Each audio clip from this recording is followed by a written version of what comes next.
शान्ताकारं भुजगशयनं पद्मनाभं सुरेशं विश्वाधारं गगनसदृशं मेघवर्णं शुभांगं लक्ष्मीकान्तं कमलनयनं योगिभिर्ध्यानगम्यं वन्दे विष्णुं भवभयहरं सर्वलोकैकनाथम्।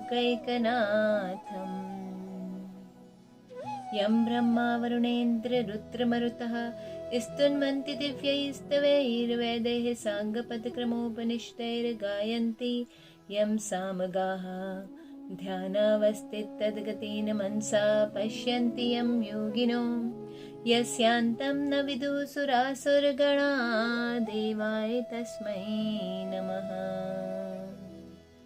ॐ श्री गुरुवे नमः। श्री युगल सरकार पद्मनाभ वासुदेव श्री विष्णुनाथ के चरणों में बारंबार प्रणाम।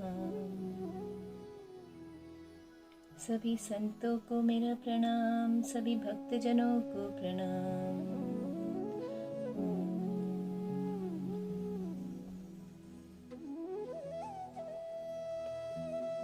ओम। आज हम विवेक और सत्य की यात्रा पर, नवीन यात्रा पर हम और आप निकले हैं। बहुत ही शुभ दिन है और पहले अध्याय से शुरू करेंगे हम अर्जुन विषाद योग जो अध्याय है।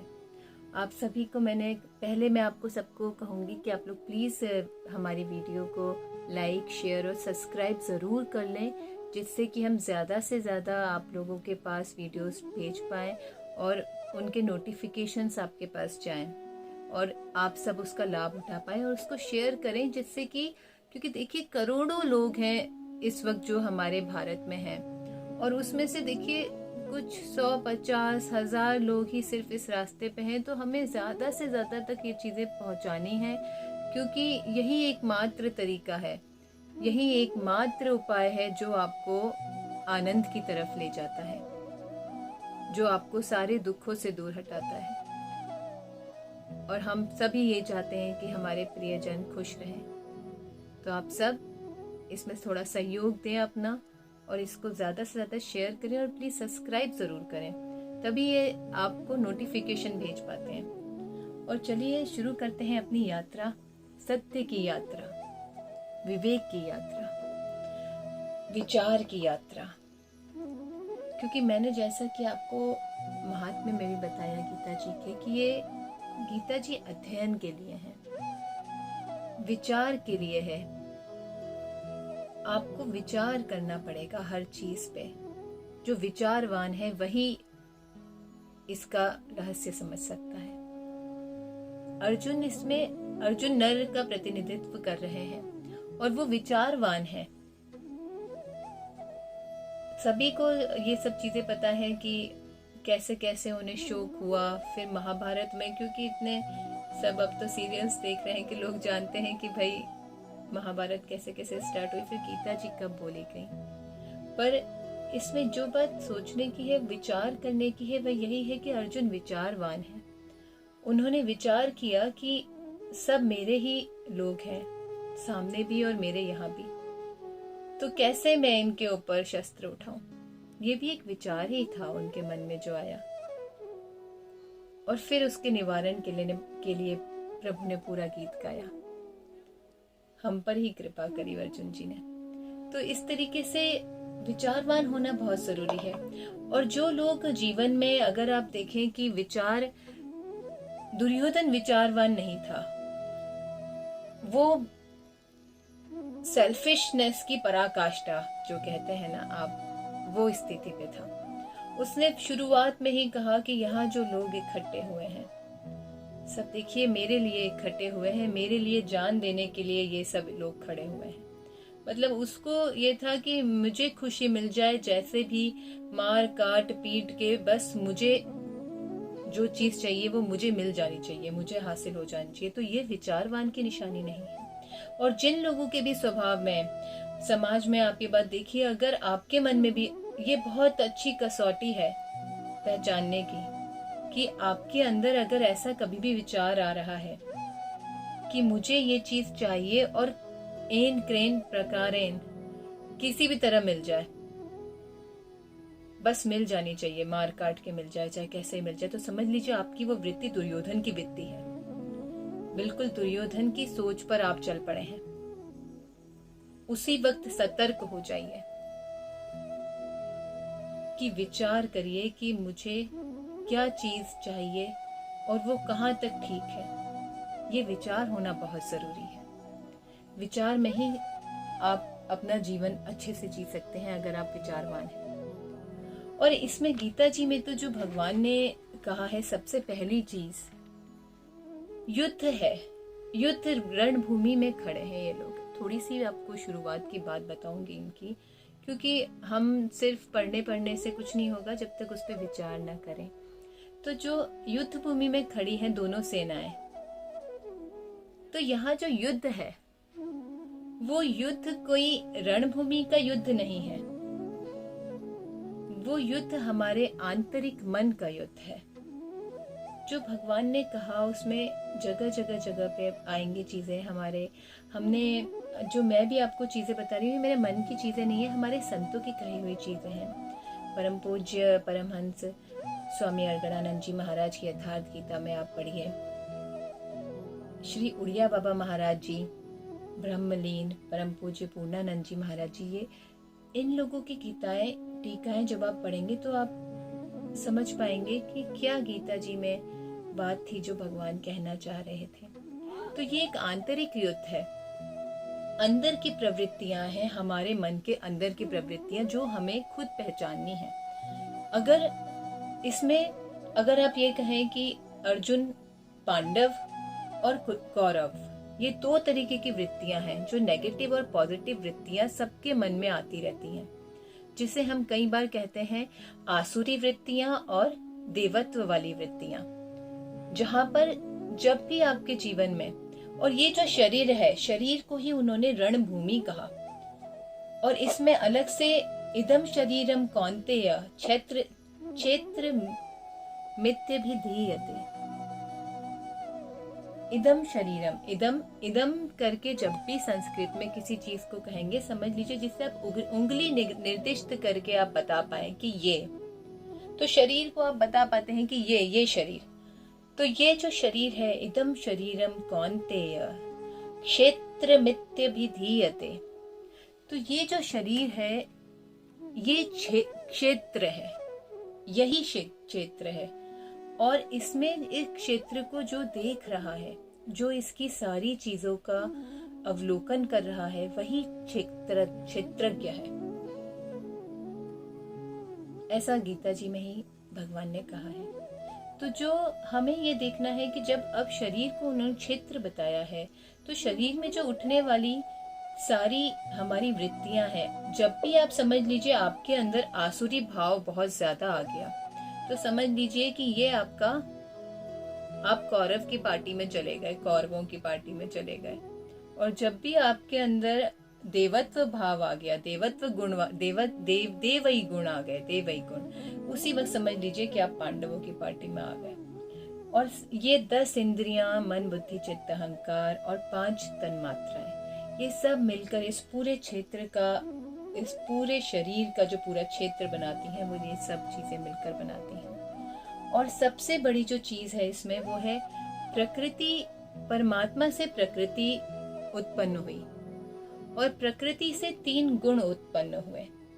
3 गुण मतलब सत्व, रज और तम, और उसी से ये सब चीजें, सारी सृष्टि बनी।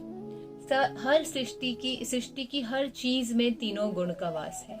हमारे अंदर भी, हमारे अंदर कभी सत्व गुण बढ़ता है तो कभी तमो गुण बढ़ता है तो कभी रजोगुण बढ़ता है, और उन्हीं के बढ़ने और उससे हम कर्म करते हैं, और उसी पर हमारे कर्म का जो कर्म है वो निर्धारित होता है कि हम किस तरीके का कर्म कर रहे हैं। अगर सत्व गुण बढ़ा हुआ है तो मन भजन पूजन में लगेगा, स्वाध्याय में लगेगा। अगर तमोगुण बढ़ा हुआ है तो मन आलस में रहेगा, प्रमाद में रहेगा। और अगर रजोगुण बढ़ा हुआ है तो मन कर्म में रहेगा, बस करो करो करो। तो जो सबसे ज्यादा मनुष्य का जो जीव का जो स्वभाव है वो रजोगुण में रहता है। ये मान लीजिए एक नदी है, संसार नदी है। एक संसार नदी के एक कहते हैं ना, हमें संसार नदी के पार करा दो भगवान, भव सागर से पार करा दो। तो एक तरफ तो जीव खड़ा है जहाँ पे संसार है पूरा, बीच में भव सागर की नदी है, और उसकी दूसरी तरफ परमात्मा खड़े हैं, मेरे प्रभु खड़े हैं। ये जो नदी है ये 3 गुणों से बह रही है, तमोगुण, बीच में रजोगुण, और फिर सत्वगुण, और फिर परमात्मा और जीव, और इधर संसार है दूसरी तरफ। जीव कहाँ बह रहा है? जीव रजोगुण में बह रहा है। रजोगुण में बहते बहते कभी उसने गोता मारा तो कभी तमोगुण की तरफ चला गया थोड़ा सा, फिर कभी गोता मारा तो सत्वगुण की तरफ थोड़ा सा चला गया। तो आप देखिएगा, हम जो मैक्सिमम हमारा मन और चित्त रहता है वो ज्यादातर करो करो करो, ये कर लें, संकल्प विकल्प में रह जाता है।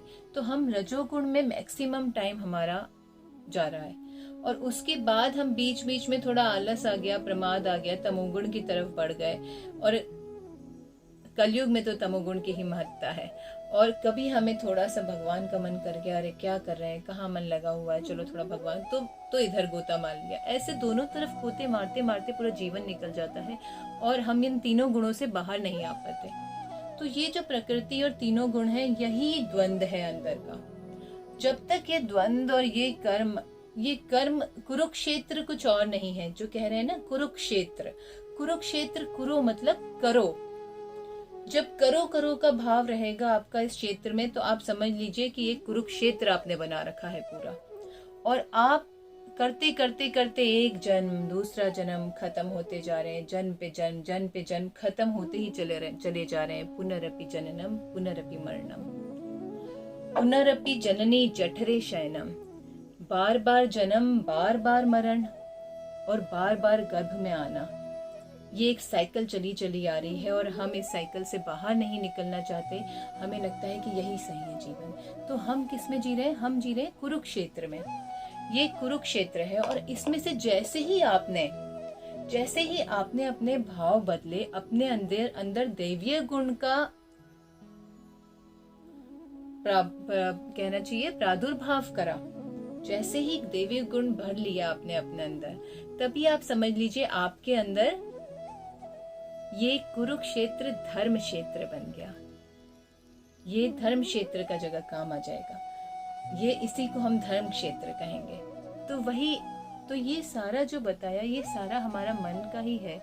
ये धर्म जो युद्ध चल रहा है वो मन में चल रहा है। यही धर्म क्षेत्र है, यही कुरुक्षेत्र है। हम पर डिपेंड करता है कि हम इसे कुरुक्षेत्र ही बनाए रखेंगे या इसे धर्म क्षेत्र में बदल देंगे। और इसी में जो अज्ञान है, अज्ञान ही धृतराष्ट्र है, जो अंधा है, जो देख कर भी देखना नहीं चाहता, जिसे पता है सत्यता का क्या है, पर वो देखना ही नहीं चाहता। और मोह दुर्योधन है। दुर्योधन पूरी तरह मोह में अंधा है, क्योंकि और धृतराष्ट्र दुर्योधन के मोह में अंधा है। उसको सिर्फ और सिर्फ सब मर जाए, चाहे पूरी दुनिया मर जाए, पर मैं रहूं और मैं राज करूं, बस यही चाहिए उसे। ये जो विचार है, ये जो हमारा स्वभाव है, ये राक्षसी स्वभाव है कि किसी को कुछ भी हो जाए, कोई भी मर जाए, बस मैं रहना चाहिए। ये राक्षसी स्वभाव है। ये गुण नहीं लाना है, हमें देवी गुण लाना है। और उसमें भी जो विदुर जी हैं, जो धृतराष्ट्र अज्ञान के साथ रहते हैं, जीव है वो जीव। विदुर जो रहता तो अज्ञान के साथ है, पर उसका निगाह, उसकी ध्यान, उसका हर वक्त ध्यान जो रहता है वो श्री कृष्ण पे रहता है, परमात्मा पे रहता है ध्यान। क्यों? क्योंकि ईश्वर अंश जीव अविनाशी। जीव तो ईश्वर का ही अंश है ना, तो कहीं ना कहीं एट लास्ट में तो उससे परमात्मा से ही जाके मिलना है। वो उसका अंत, जो उसका अंत डेस्टिनेशन है, लास्ट डेस्टिनेशन, वो तो परमात्मा ही है। तो इसीलिए वो जो है पूरा, तो उनको तो इसीलिए विदुर जी जो है वो जीव का है, कि वो साथ में रहते हुए भी, अज्ञान के साथ रहते हुए भी, इस शरीर रूपी क्षेत्र में रहते हुए भी वो सबसे अलग है और उनका ध्यान अपने इष्ट में ही रहता है। यही पूरा इसमें जो इन्होंने जो पूरा कहना चाहिए, शुरुआत में मैंने आपको बताया कि किस तरीके से सारा रचना करी हुई है युद्ध की, और जो वास्तविक युद्ध चल रहा है वो कहाँ चल रहा है और हमें कहाँ पे करना है। और बाहर भी अगर हम देखें तो हम दिन रात युद्ध कर रहे हैं।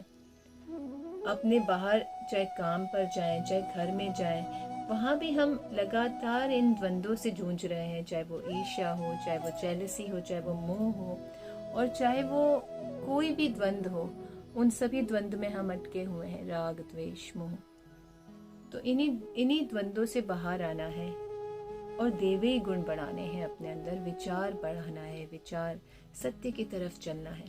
अब इसमें शुरू करते हैं हम पहले श्लोक से। आज आप लोगों को मैंने कहा था कि आप अपना गीता जी ले लीजिएगा, और हम जो गीता जी लेंगे वो गीता प्रेस की गीता जी लेंगे, क्योंकि गीता उन्होंने जो उसमें लिखा है वो संधि विच्छेद करके लिखा है, तो आप लोगों को समझने में बहुत आसानी रहेगी।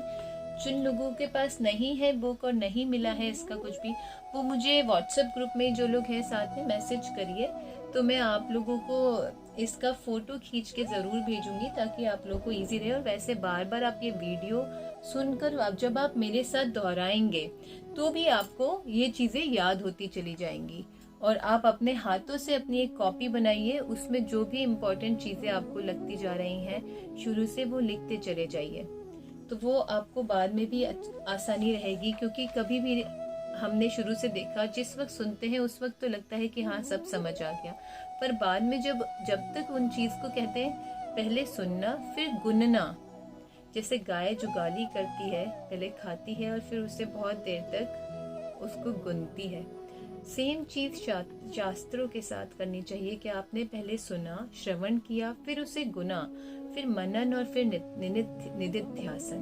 तो मनन में जो गुनना होता है वो होता है कि फिर धीरे धीरे वो चीज़ें दोबारा पढ़ना, फिर उन पर विचार करना, फिर अपने विचार रखना। तो ये सब चीज़ें आपको उसमें तभी आप कर पाएंगे जब आप लिखेंगे।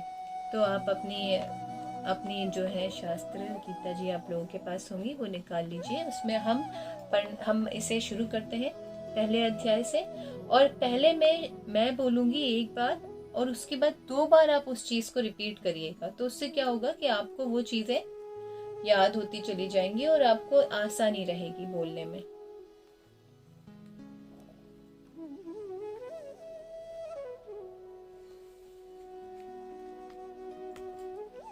ओम श्री परमात्मने नमः। ओम श्री परमात्मने नमः। ओम श्री परमात्मने नमः। अथ प्रथमो अध्यायः। अथ प्रथमो अध्यायः। अथ प्रथमो अध्यायः। धृतराष्ट्र उवाच।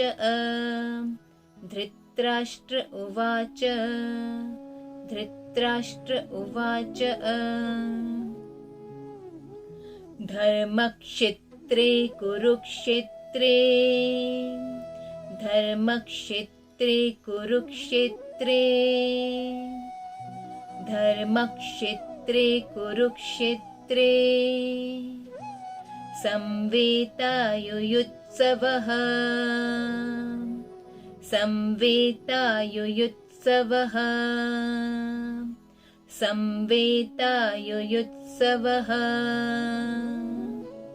मामका मामकः मामकः।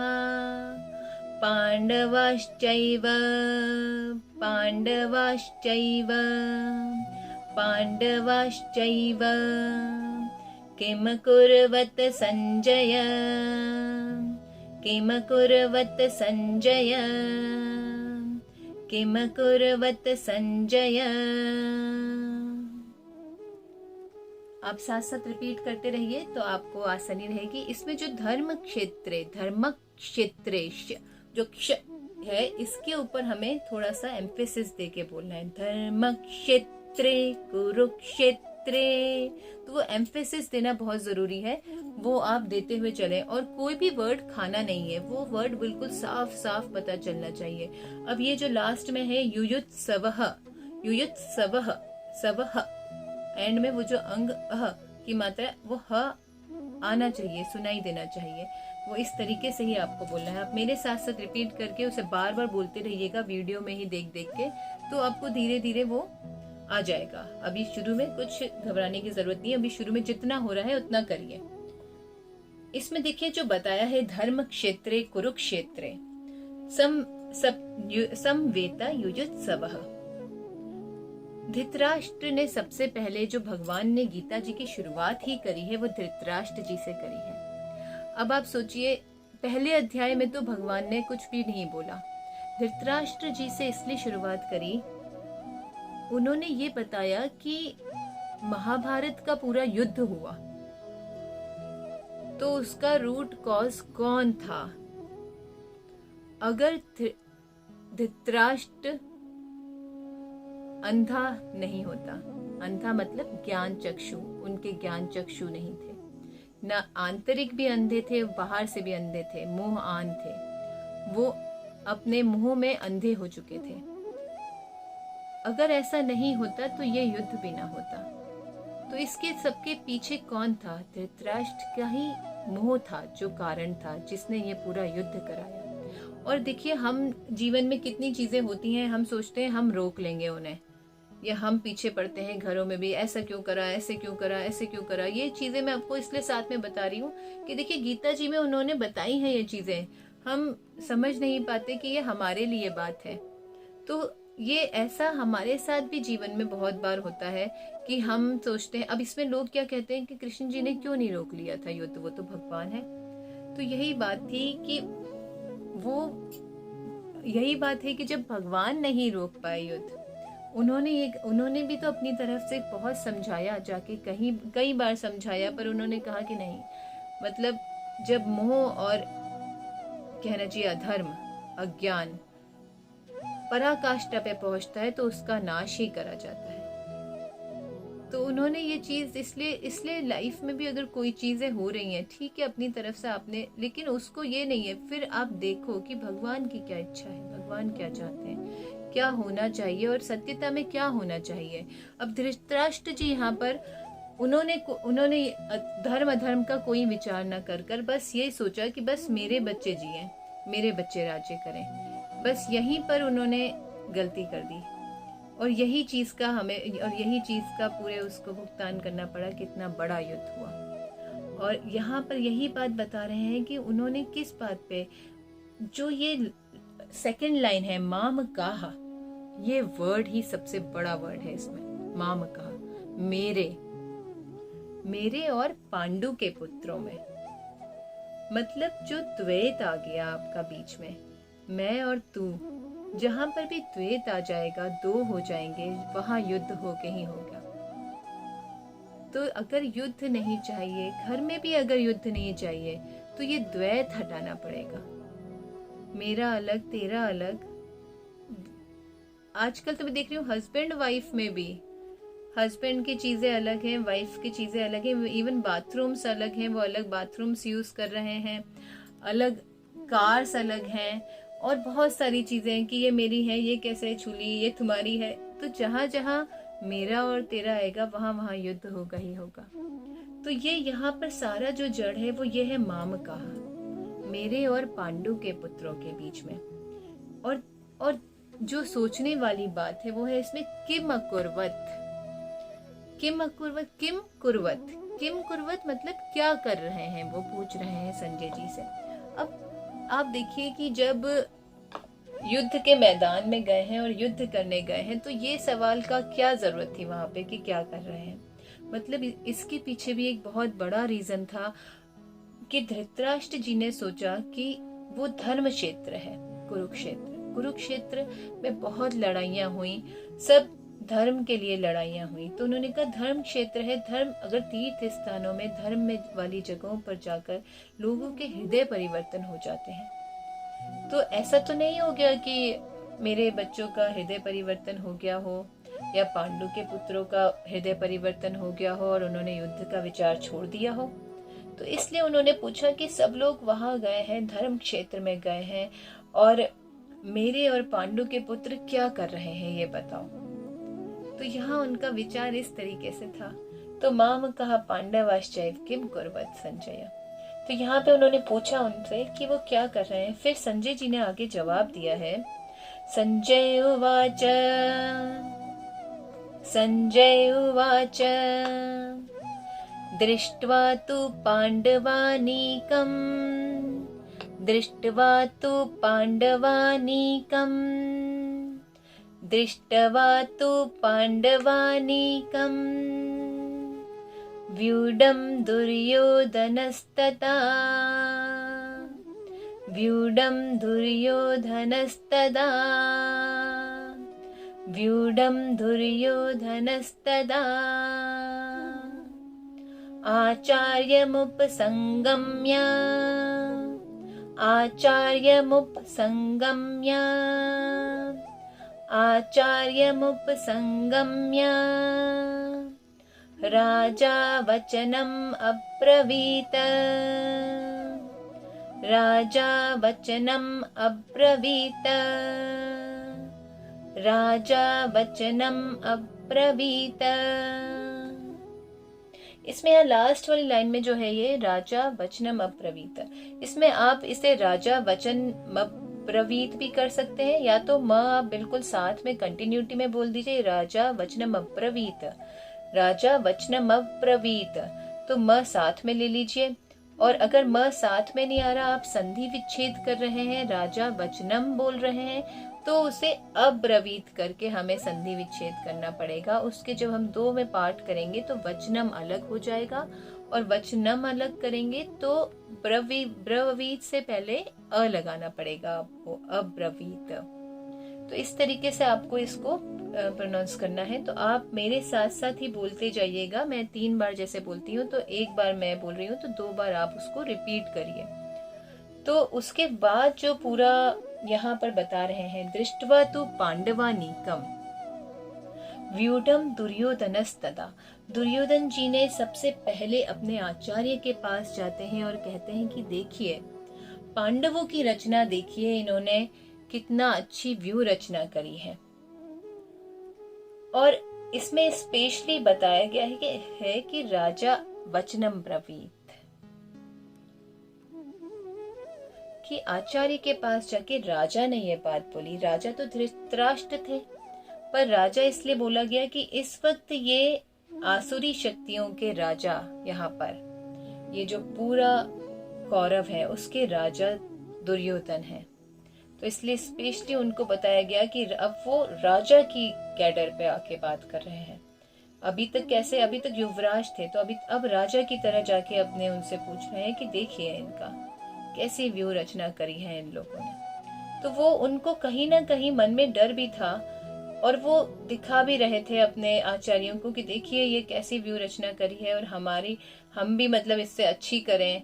तो इस तरीके से वो एक कंपटीशन तरीके से भी, और देखिए ये पहले वो ये भी बता रहे हैं कि हमेशा जब भी लड़ाई करो या कुछ भी चीज करो, अपने अपोनेंट की पूरी जानकारी रखो कि क्या आपके जो आपके अपोनेंट है, जो कॉम्पिटिटर है, आपका कंपटीशन में कौन खड़ा है, उसकी पूरी जानकारी होनी चाहिए आपको। तो ये भी एक कहना चाहिए एक व्यवहार वाली चीज है जो इसमें उन्होंने बताई है, बोली है। इसमें अब जो आगे चलेगा वो बहुत सारे करीबन 20-30 योद्धाओं के नाम, पात्रों के नाम बताए गए हैं, अलग अलग पात्रों के। और इसमें जो मेन बात है जानने वाली वो यही है कि जो पात्र बताए गए वो पांडवों के पात्र ज्यादा बताए गए। दुर्योधन ने अपने जो पांडवों के पात्र बताए वो बहुत सारे बताए, और अपने 6-7 पात्र बताए। तो ये ऐसा क्यों किया? ये वैसे ही है बिल्कुल कि जैसे हमारा मन है, यहाँ पर जो मन है वही दुर्योधन है, जो मन और इंद्रियां। क्योंकि दुर्योधन जो है, आपको बताया जैसे मैंने कि आसुरी शक्तियां हैं, तो मन और इंद्रियां जो कंट्रोल में नहीं है आदमी की, जो मन और इंद्रियां हैं वही दुर्योधन है। तो यहाँ पर आपके मन को ये बात देखनी है कि हाँ, आप ये पूरी आपने जो रचना करी है, यहाँ पे पूरा ये सब हो चुका है, तो इसमें मन बता रहा है कि क्या क्या मेरी अच्छी खूबियां हैं। पांडव क्या है? पांडव तो आपकी देवई शक्तियां हैं ना। तो देवी शक्तियों में क्या क्या अच्छी बातें हैं वो सब मन इसमें बता रहे हैं, या मन अपनी अच्छी बातें बता रहे हैं, अच्छी अच्छी खूबियां बता रहे हैं। और कौरवों सेना में कौन है? मतलब कि वो विकार हैं। तो विकार कम छुपा रहे हैं, विकारों को इतना नहीं बता रहे, विकार छुपा के बता रहे हैं कि हाँ 6-7 विकार, ये भी विकार है। क्यों? क्योंकि एक डर है मन को कि ये मेरे जो बुरी वृत्तियां हैं, बुरी चीजें हैं, वो नष्ट ना हो जाए, तो इसलिए वो उन विकारों को छुपा के बता रहे हैं। तो ये भी एक भाव है वहां पर। तो इस तरीके से ये सारी है। आज 2 ही श्लोक लेंगे, क्योंकि स्टार्टिंग का आपको ये पूरा बताना बहुत जरूरी था कि ये पूरा इंटरनल युद्ध है, बाहर का युद्ध नहीं है, ताकि आप लोगों को भी, आप सब चीजों को उस दृष्टि से देख पाए कि सिर्फ बाहर ही बाहर लड़ाई नहीं है, हमारे मन में भी लड़ाई है। हमें भी अपने अंदर मन में देखना है कि हमें देवी शक्ति का विकास करना है या आसुरी शक्ति का विकास करना है। कौन सी पार्टी में है? कौरवों की पार्टी में है या पांडवों की पार्टी में है? और इसमें भी जो दूसरी बात है कि जैसे धैर्य की बात आई या धर्म की बात आई कि धर्म क्षेत्र है, या तो जैसे ही परिस्थिति आती है, जैसे अर्जुन जी अधीर हो जाएंगे, अभी बहुत ज्यादा अधीर हो जाएंगे, तो वो जो धैर्य उन्होंने उस समय खोआ, तो आप देखिएगा कि एक धैर्य, एक विश्वास और एक प्रेम, इनका सिर्फ विपरीत परिस्थिति में ही परीक्षा होती है। उस वक्त ये किस तरह से बिहेव करते हैं या ये कितना टिक पाती हैं ये चीजें, तभी पता कह सकते हैं कि हाँ ये सचमुच में धैर्यवान था। तो इस तरीके से ये सब चीजें हम लेते हुए चलेंगे आगे। और भी बहुत सारी चीजें हैं। धर्म क्षेत्र की जैसे बात आई थी, धर्म पे एक बात मेरे दिमाग में आई, मैंने काफी पहले सुनी थी कि धर्म क्या है। लोग कहते हैं कि हम कैसे पहचानें कि हम धर्म कर रहे हैं या अधर्म कर रहे हैं। तो एक बहुत ही अच्छा इसका मापदंड मैं आपको बताती हूँ चलते चलते, कि आप जो भी काम करें, जब करने से पहले आप जरूर विचार करें। एक ये बात है आम आदमी में और एक संत में, एक विचारवान में, एक वैराग्यवान में क्या डिफरेंस है? यही डिफरेंस है कि आम आदमी काम करने के बाद विचार करता है और संत पहले विचार करते हैं तब काम में आगे बढ़ते हैं। यहाँ पर भी जो अर्जुन जी हैं वो संत ही हैं, क्योंकि उन्होंने पहले विचार किया युद्ध से पहले कि, और फिर वो काम में उन्होंने शुरू करा। ये सेम ऐसे ही यहाँ पर है कि धर्म आपका क्या है। धर्म आपको, जब भी आप दुविधा में लाइफ में खड़े हो जाओ अपने कि अब ये मुझे करना चाहिए या नहीं करना चाहिए, धर्म है या अधर्म है, तो उस वक्त बस एक ही बात सोच लेना आप कि क्या मेरे इस कर्म से मेरे प्रभु खुश होंगे? मेरे जो इष्ट हैं, मैं जिनसे प्रेम करता हूँ, जो मेरे भगवान हैं, जो मेरे राम हैं, जो मेरे शिव हैं, आप जिसे भी मानते हैं अपने इष्ट, आप उन्हीं को बस एक सेकंड को ध्यान करिए और अपने उस कर्म पे ध्यान करिए कि अगर मैंने ऐसे करा तो क्या उनको प्रसन्नता होगी। अगर आपका जवाब हाँ आए कि हाँ, ये इस कर्म से मेरे राम जी, मेरे प्रभु बहुत खुश होंगे, बहुत प्रसन्नता होगी, बस समझ लीजिए कि वह धर्म है। और अगर जवाब नहीं आए कि नहीं, तो समझ लीजिए कि वो अधर्म है। इससे बड़ी कसौटी और कुछ नहीं है। हमारा मन हमें खुद बता देता है कि हम अधर्म के रास्ते पे हैं या धर्म के रास्ते पे हैं। और हमें अपने क्षेत्र को, अपनी इस बॉडी को, आज जो बात हमने जो फर्स्ट उसमें सुनी है, यही सुनी कि हमारा जो ये क्षेत्र है, ये पूरी बॉडी है, इसे युद्ध क्षेत्र नहीं बनाना है, इसे धर्म क्षेत्र बनाना है। इसमें धर्म का, दिव्य गुण का प्रादुर्भाव होना चाहिए, इसमें धर्म का प्रादुर्भाव होना चाहिए। जो काम करें उससे पहले विचार होना चाहिए कि ये मेरे प्रभु को प्रसन्न करेगा कि नहीं करेगा। और अगर आप ऐसे सोच के करेंगे कोई भी चीज, तो आप कभी भी दुविधा में नहीं पड़ेंगे और कभी भी आपसे कोई भी गलत काम नहीं होगा अपने पूरे जीवन में। तो इन सब बातों को ध्यान में रखिए। हम ऐसे ही मिलते रहेंगे रोज़, और असाइनमेंट दूंगी मैं आप लोगों को ग्रुप्स में, जो हमने ग्रुप बनाया है उसमें। और अभी का असाइनमेंट छोटे छोटे से शुरू करेंगे, धीरे धीरे हम कोशिश करेंगे। शायद मुझे लगता है कि एक आध साल बाद तो हम में से बहुत लोग ऐसे होंगे जिनसे मैं पूछूंगी कि कौन सा श्लोक कहाँ, तो सब बता पाएंगे वो लोग। बहुत खुशी होगी, अलग ही एक कहना चाहिए, एक अलग ही समाज बनेगा। और वो कल्पना करके मुझे भीतर से ही बहुत खुशी होती है। बस आप सब लोगों के सहयोग की बहुत ज़रूरत है, हम लोगों को जागरूकता की बहुत ज़रूरत है। इसीलिए मैं बार बार कहती हूँ, प्लीज़ शेयर करिए, वीडियो को सब्सक्राइब करिए, ज़्यादा से ज़्यादा लोगों तक पहुँचाइए। हमें अपने जड़ नहीं छोड़नी है, हमें अपनी जड़ों को बढ़ाना है। और हमें एक ऐसा समाज चाहिए, ऐसी चीज़ें चाहिए कि जहाँ पर मतलब रहने में आनंद आ जाए। ऐसा पूरा समाज होना चाहिए आसपास। सब एक दूसरे से प्यार से, प्रेम से रहें, आनंद से रहें, और स्वर्ग जैसा जीवन हो जाए। और वो जरूर हो सकता है सबके सहयोग के साथ, सब साथ मिलकर करेंगे तो जरूर होगा। ओम ओम पूर्णमदः पूर्णमिदं पूर्णात् पूर्णमुदच्यते पूर्णस्य पूर्णमादाय पूर्णमेवावशिष्यते। ओम शांति शांति शांति।